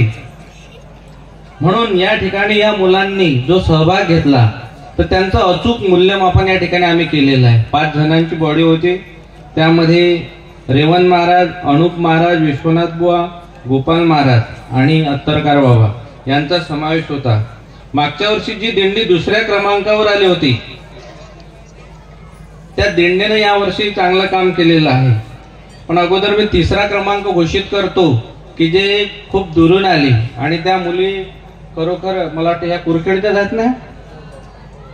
कुरखेडच्या मुली आहे तुम्ही? हा कुरखेडच्या. हा नजर पक्की आम्हाला कारण आम्ही मूल्यमापन अचूक केलेलं आहे. तर त्यांच्याजवळ साऊंड नव्हता. सकाळी 4:30 वाजता मी झोपलेला असताना त्यांचा फोन आला की आमच्याजवळ साऊंडची व्यवस्था नाही. साऊंड नसला तरी तुमचा 3रा क्रमांक आलेला आहे, तुम्हाला 7,000 रुपयाचं बक्षीस मिळालेलं आहे. 5,000 रुपयाचं 5,000 रुपयाचं बक्षीस ज्यांच्याकडून हे दान केलं गेलेलं आहे ते रामदास महाराज महाल्ले त्यांच्या हस्ते द्यायचं. त्यांच्या हस्ते त्यांचे जे प्रमुख आहेत विकास महाराज त्यांनी ते बक्षीस घ्यायचं.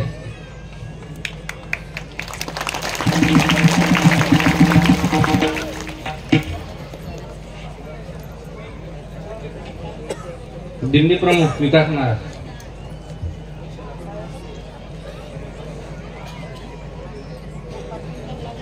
कुरखेड वरून आले होते ते, खूप दूरचे आहेत, लहान लहान मुलं सर्व.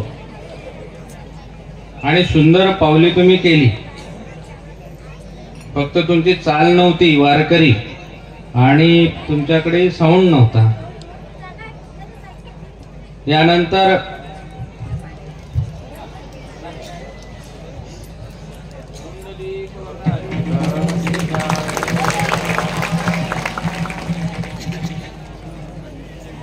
पिंपरी गवडीला 2रा क्रमांक प्राप्त झालेला आहे. त्यांना 7,000 रुपयाचं बक्षीस मिळालेलं आहे.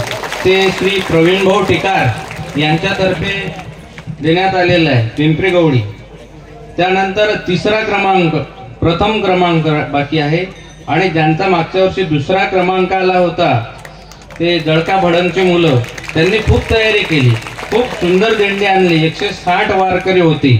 फक्त त्यांच्यामध्ये एकच कमी होती की टाळांची कमी होती. काही मुलांच्याकडे टाळ नव्हते. तर पुढच्या वर्षी आपण थोडा बदल करूया. दुसरं बक्षीस अशोक महाराज धनोकार पिंपरी गवळी यांनी घ्यायचं आहे. प्रवीण भाऊ टिकार यांच्यातर्फे त्यांना द्यायचं.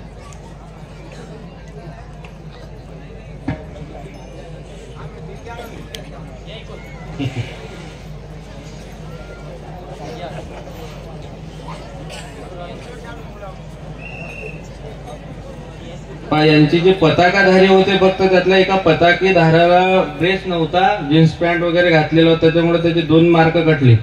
लक्षात ठेवा दुसऱ्या वेळेला.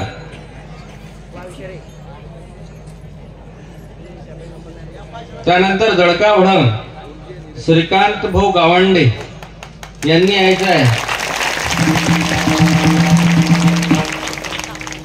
मांडक्याचा तसा पहिला नंबर होता, 74 गुण मांडक्यालाच आहेत. पण त्यांनी आपलं बक्षीस घेतलं नाही. त्यांचा मोठेपणा पहा. ते म्हणत दुसऱ्या गावच्याला बक्षीस द्या, आम्हाला नको. किती मन मोठं केलं त्यांनी. 11,000चं बक्षीस. अशा प्रकारे तिन्ही बक्षीस.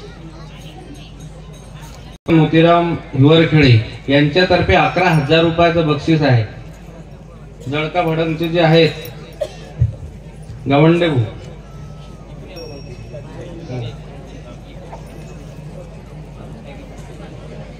प्रत्येक दिंडीला सुद्धा 1,000 रुपयाचं प्रोत्साहन पर बक्षीस आहे. जेवढ्या दिंड्या इथं सहभागी झाल्या, अवघ्या दिंडी प्रमुखांनी नंतर भेटून ते बक्षीस घ्यायचं आहे. ठीक आहे. आणखी दरवर्षी हा उत्सव वाढावा, तर पुढच्या वर्षी जे पैशाचं बक्षीस आहे याचं रूपांतर आपण थोडं बदलून वस्तूमध्ये, म्हणजे 11,000 रुपयाचे टाळ मृदंग वगैरे आणि 7,000 रुपयाचं असं वस्तूच्या रूपामध्ये बक्षीस देऊ. कारण पैशाचं नको. आणि ज्याला कोणाला आणखी द्यायचं असेल, एखाद्या गावामध्ये 50 ज्ञानेश्वरी दिल्या, तर पारायणाला ते गाव ओळखलं जाईल की पारायणाला ज्ञानेश्वरी कुठून आणावं, तर भाले गावाला मिळतात, कारण त्यांना बक्षीस मिळालेलं आहे. तिथून तुम्हाला ते मिळतील. त्यानंतर टाळ कमी पडले दिंडी काढायला. पहिला क्रमांक जर जळका भडंगचा आहे, त्यांना 100 टाळ मिळाले.